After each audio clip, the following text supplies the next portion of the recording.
ሰላም ጤና ይስጥልኝ ውድ የዊትነስ ሚዲያ አድማጭ ተመልካቾች፣ ዛሬም እንደ ሁሌው እንደተለመደው ለእናንተ ወሳኝና ወቅታዊ መረጃዎችን ይዘንላችሁ መጥተናል። እናንተም እስከ ፕሮግራማችን ፍጻሜ አብራችሁ እንድትቆዩ የጋበዝን የዚህን የዩቲዩብ ቻናል ሼር፣ ላይክ፣ ሰብስክራይብ በማድረግ የኛን የዩቲዩብ ቻናላችንን ተሰሚነትን ብሎም ተደራሽነትን እንድታሰፉ ከወዲሁ እናሳስባለን። ምክንያቱም ሲባል በቅርብ ጊዜ እንኳን በለቀቅናቸው 1-3 ቪዲዮዎች ላይ ከባድ የሆነ የሚዲያ ዘመቻ ተደርጎ በተለያዩ የቴሌግራም ቻናሎች ላይ ተለቆ ሪፖርት ሲደረግ ነበረ። ከዛም በፊት እንደዛው። ስለዚህ እናንተ ሰፖርታችሁ እንድታሳዩን፣ ሰብስክራይብ ሳታደርጉ ደግሞ የምታዩ ካላችሁ ሰብስክራይብ እንድታደርጉ ከወዲሁ እናሳስባለን።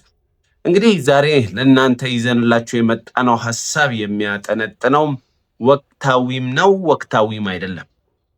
ወቅታዊ ነው ያልነው ምክንያት እንግዲህ አሁን ኢትዮጵያ ውስጥ ያለውን ወቅታዊ ሁኔታ ስለምንዳስስ ነው። ወቅታዊም አይደለም ብለን ደግሞ ስናቀርበው ከወቅታዊ ጉዳይ ጋር የተገናኘ ነገር ግን ከረምረም ያሉ ጉዳዮችንም ነው ይዘንላችሁ የመጣ ነው።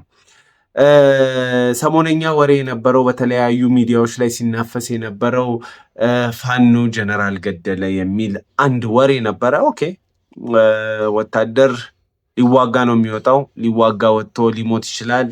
ይሙት አይሙት እርግጠኛ አይደለንም። ነገር ግን አርፏል ተባሉ። እኛ ሞቱ የተባሉ ጀነራል ማለት ነው። ሰዋት ለሀገሩ ሲል ነው የሞተው። ከሞተም በሽፍቶች ነው የተገደለው። ሲገደልም ደግሞ ሀገሩን ለማቅናትና ሀገርን ከሚያፈርሱ ሰዎች ለመታደግ ሲል ነው መስዋዕት የሆነው። ስለዚህ ክብር ይገባዋል ማለት ነው። በመቀጠል ግን እነዚህ ኃይሎች በተለያዩ ሚዲያዎች ላይ ጀግና እንዲማረከ እንዲገደለ እያሉ የሚያወሩ ሰዎች ምንድነው የህይወት ዓላማቸው? ስለ ኢትዮጵያስ ህዝብ ያላቸው እይታ ምንድነው ብለን ስንመለከት ጦርነት ብቻ ነው። የኢትዮጵያ ህዝብ ሲደሰት፣ የኢትዮጵያ ህዝብ ሲስቅ፣ የኢትዮጵያ ህዝብ አንድ ላይ ተሰብስቦ ተቀምጦ የድሮን ጨዋታ አሁን ያለበትን እያወራ ሲዝናና ማየት አይፈልጉም። ኢትዮጵያ አድጋ ተለውጣ ቆማ ማየትን አይፈልጉም። ለምን ሲባል የእነዚህ ሰዎች እንጀራ የተመሰረተው በኢትዮጵያ መመሰቃቀል ላይ ስለሆነ ነው። ይህንንም ስንል ደግሞ በምክንያት ነው። እንግዲህ በባለፈው ሳምንት አርሰናል ዋንጫ በላ ተብሎ የአርሰናል ደጋፊዎች አንድ ላይ ተሰብስበው የመጨረሻውን ጨዋታ እየተመለከቱ የዋንጫ ስነስርዓቱን እየተመለከቱ ቁርጥ እየቆረጡ በፍጹም ሰላም፣ በፍጹም መረጋጋት፣ በፍጹም ደስታ ድጋፋቸውን እና ደስታቸውን በሚገልጡበት ሰዓት ላይ ይሄ የኢትዮጵያ ህዝብ በጥቂቱ እንኳን ባለችው ነገር ሲደሰት ማየት የማይፈልጉ ኃይሎች ወጥተው ምን ማለት ነው ሲሉ እየሰማናቸው ነበር። ምን ማለት ነው መሰላችሁ? ምን ማለት ነው ብላችሁ ለጠየቃችሁ ጥያቄ ምን ማለት ነው? እየተደሰተ ነው ማለት ነው። ባለው ነገር፣ በሚያስደስተው ነገር፣ ሰላም ባለበት ነገር፣ መረጋጋት ባለበት ነገር እየተደሰተ ነው ማለት ነው። ሌላ ምንም አይነት ትርጉም የለውም። ነገር ግን እነዚህ የሚዲያ ፖለቲከኞች የደረቁ የበሰበሱ ሰዎች የአዲስ አበባ ህዝብ ለምን ተሰብስቦ ኳሳየ? ለምን ወጥቶ ጦርነት አያውጅም? ለምንድነው ድንጋይ የማይወራወረው? ለምንድነው የጥይት አረር የማይበላው? በማለት እኛ ከቶ እናዝናለን እያሉ ሲናገሩ ነበረ። እሱን ተመልክተን እንመለስ። ነገር ጆሮ ዳባ ልበስ አንሰማም አናይም ብለው የአርሰናል ደጋፊዎች አደባባይ ወጥተው እንዲሻጥለቀልቁ እውነት ይሄ ትውልድ በዚህ ዘመን ላይ መፈጠርን ብንረግም ችግር አለው። እውነት እንጠየቅበታለን፣ በዚህ እንጸጸታለን። ምንድነው መደረግ ያለበት? ከኬንያ ምን እንማራለን? ኬንያዎች አስቀኑ። እውነት ቀናን በኬንያዎች እንደሰማችሁት ነው። እንግዲህ አሁን ይሄ ህዝብ አንድ ላይ እንዲሆኑ እንዲህ ደስታውን የሚገልጸው አርሰናል ዋንጫ በላ ብሎ የሚጨፍረው እውነት ይህንን ትውልድ መርገም መጥፎ ነው ብዬ አላስብም። ማለት እኛ ከኬንያ ምንድን ነው የምንማረው? ብራዘር፣ በኬንያ በተደረገው የከተማ አመፅ ስንትና ስንት ህዝብ እንዳለቀ እያወቀ ነው ግን ይህን የሚናገረው ማለት ነው። እኛ ከኬንያ ምንድን ነው የምንማረው? ኬንያዎች እኮ በለጡናል ብራዘር። በአመፅ በለጡን። እንዴት በአመፅ እንበለጣለን ተብሎ እንዴት ይወራል? ነውር እኮ ነው አይባል። ባይሆን በስራ በለጡን፣ በኢኮኖሚ በለጡን፣ ፎሬን ሪሌሽናቸው ተሻሻለ፣ እኛ ከነሱ በምን እናንሳለን እንስራ ማለት ነው የሚቻለው እንጂ እንዴት በአመፅ መለጡን አይባልም። አሁን ትንሽ ቆይተው እርግጠኛ ነኝ እነዚህ ሰዎች ተስፋ ሲቆርጡ እንዴት ሶማሊያ እኮ በለጠች። ይኸው ሶማሊያ በአንጃ ተከፋፍላ በጎሳ ተከፋፍላ እየተሸካሸከች ስለዚህ ሲባል እኛ ኢትዮጵያውያን እኮ የጦርነት ታሪክና ህግ ወግና ባህል ያለን ሰው ነን፣ ተነስተን ለምንድን ነው የማንዋጋው ይሉናል። እመኑን፣ ጠብቁኝ። እነዚህ ሰዎች የሚያማቸው ሰው በጥቂት ባለው ነገር ሲደሰት ማየት ደስ አይላቸው። የኢትዮጵያ ኢኮኖሚ ወደቀ ተብሎ ኢትዮጵያውያን ፍራስትሬት ባደረጉበት ሰዓት ላይ የተወሰኑ ሰዎች ተደሰቱ ተብሎ ኮድ ይብሳቸዋል። ለምን አልተዋጋንም? ለምን ጦርነት አልተከፈተም? ለምን በአዲስ አበባ ጎዳናዎች ላይ ደም አልፈሰሰም ብለው ይከፋቸዋል። እነዚህ ሰዎች በአዲስ አበባ ጎዳናዎች ላይ በሃይማኖታዊም በሉ በህዝባዊም በዓል በሉ በተለያየ ምክንያት የሚደረጉ ደስታ መግለጫዎች፣ ሰልፎች፣ ጨዋታዎች በእንደነዚህ ሁሉ ደስተኛ ሆነው አያውቁም። ካሁን በፊትም አይተናል። መስቀል በሰላም ተከብሮ ሲገባ እንዴት ይሄ ሁሉ ኦርቶዶክሳውያን እንዴት መንግስት ላይ ኖ ማለት ይከብደዋል ይላሉ። ብራዘር የሰላም አለቃ የተባለውን ክርስቶስን ለማምለክና ለማመስገን ወጡ እንጂ እነዚህ ሰዎች ሰይፍ ይዘው አልወጡ። ምክንያቱም ሰይፍን የሚያነሳ በሰይፍ ይጠፋል ተብሎ ስለተጻፈ ቦታውን እንኳን ምክንያቱን እንኳን አይለዩ። ሰው ኢሬቻ በሰላም አክብሮ ወጥቶ ሲገባ እንዴት መንግስት ላይ ሰይፍ አላነሳም ይላል። ብራዘር ዋቃ ከክረምቱ ከዛው ሁሉ ጭጋግ አውጥቶ ወደ ብርሃን ስላወጣ ወደ ለመለመ መስክ ስላወጣ እናመሰግናለን እያሉ ነው። እናመሰግናለን ሰላም እየሰጠ ስለሰጠን ብለው ድንጋይ አያነሱ። እንታችሁ ያው አሁን ደግሞ አንድ የአውሮፓ ክለብ ኳስ በላ ተብሎ ጥቂት ደጋፊዎች፣ በጣም ጥቂት ደጋፊዎች አሁን እዛ የተሰበሰቡ ሰዎችን ብንመለከት እርግጠኛ ነኝ 7,000-8,000 የሚሆኑ ልጆች ናቸው። እነዚህ ልጆች እንዴት ደስታቸውን ገለጡ፣ እንዴት ወጥተው ጨፈሩ፣ እንዴት ተሰበሰቡ ብሎ እንዴት ሐሞት የሌለው ህዝብ ይላል። ነውረኛ። ታዲያ ጦርነት ጀምሮ ላዩ ላይ የሚጋልበው ኃይል እስኪመጣ ድረስ መጠበቅ አለበት እንዴ? የትኛው ነፃ አውጪ ነው እሱን ነፃ የሚያወጣው? የትኛው ታጋይ ነው የአዲስ አበባን ህዝብ ነፃ ሊያወጣ የሚችለው?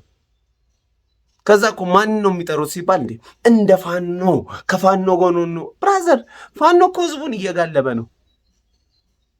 እንደ ቴክሳስ ካውቦዮች እኮ ነው ይሃ እያለ እየጋለበ ያለው። ለምን ምግብ አልሰጣችሁኝም ብሎ ለምን አንድ ያላቻችሁን በግ ለኔ አልሰጣችሁም ብሎ እየጋለበ ነው ያለው። ሊትራሊ መጋለም ማለት ነው። ሰውን እንደ ፈረስ መጋለም ማለት ነው። ተመልክታችሁ ነው። እስቲ እኔውና እንምጣ ማየት ደጉ ስለሚባል ማለት ነው።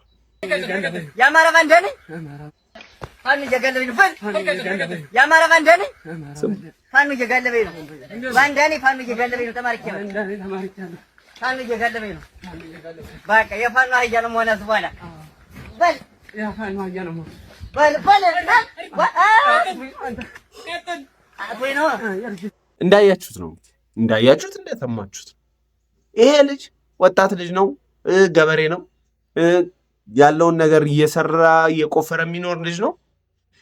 ለምን ለፋኖ ማዋጮ አላዋጣም? አንተ የመንግስት ደጋፊ ነው፣ አንተ ባንዳ ነህ ተብለው ማጅራቱ ላይ እንደ ጦጣ ተቀምጦ እኔ ባንዳ ነኝ፣ ፋኖ ነው የሚጋልበኝ፣ እኔ ፋኖ አህያ ነኝ በል እያስባሉ የሚያሰቃዩት እነዚህ ናቸው። እርግጠኛ ነኝ ይሄ ወጣት የዛሬ የሆነ 2 ዓመት በፊት ምናምን ፋኖን ይደግፍ ነበር።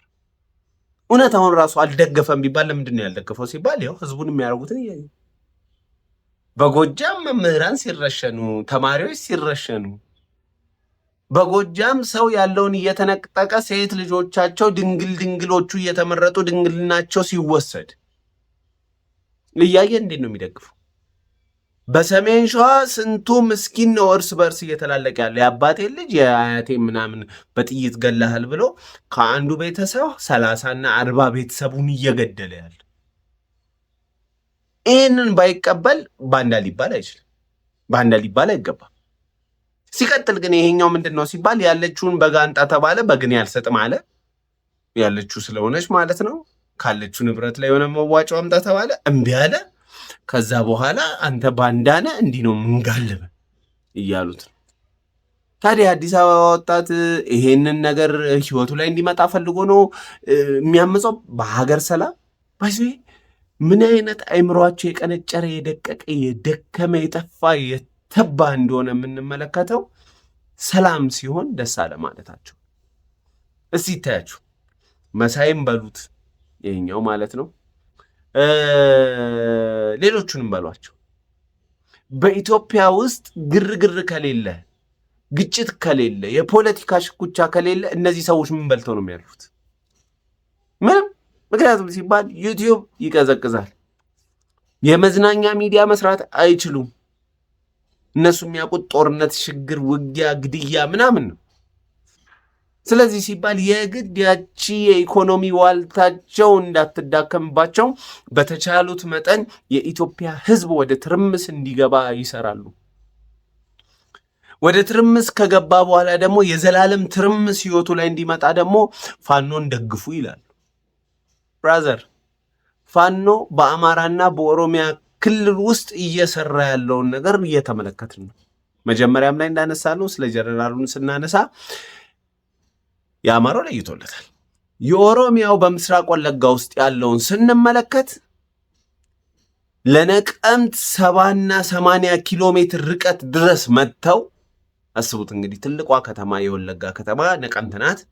እዛ ድረስ መጥተው ንጹሃንን እየገደሉ እያፈናቀሉ ጀነራሉ ሞተበት የተባለበት አካባቢ እንደዛ ነው። ንጹሃንን እየገደሉ እያፈናቀሉ እያረዱ እየሰቀሉ አሁን ያ ህዝብ በዛ መኖር የማይችልበት ደረጃ ደርሷል። የነሱ ደግሞ አዛዥ የሆነው ደግሞ ይሄኛው በስክሪኑ ላይ ነው ማለት ነው።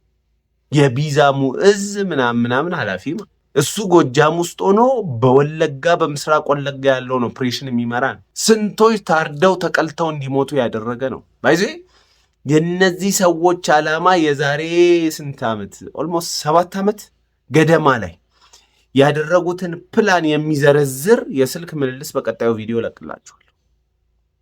በጣም የሚያሳዝን ቪዲዮ ማለትም የስልክ ምልልስ የዛሬ 7 ዓመትና ምናምን እንዴት አድርገው ወለጋ ውስጥ ገብተው ጭፍጨፋ እንደሚፈጽሙ፣ እንዴት አድርገው የጦር ዴፖ እንደሚያደራጁ፣ እንዴት አድርገው የአማራ ብልጽግና ያኔ ልክ ብልጽግና እንደተመሰረተ ነው ብልጽግናን እንዴት ስበው ወደ ጦርነት መክተት እንደሚገባቸው ይሄኛው የሚያወራው ሰውዬ ደግሞ እሱ ራሱ የወለጋ አካባቢ ነዋሪ እንደሆነ በዛ ተወልዶ እንዳደገ ለትምህርት ወደ አዲስ አበባ መጥቶ እንደነበረ ከዛ በኋላ ደግሞ በዛ አካባቢ ቤተክርስቲያን ለመስራት በሚል ሰበብ ሄዶ እንዴት እንደሚፈጽሙ እየተናገረ ነበር።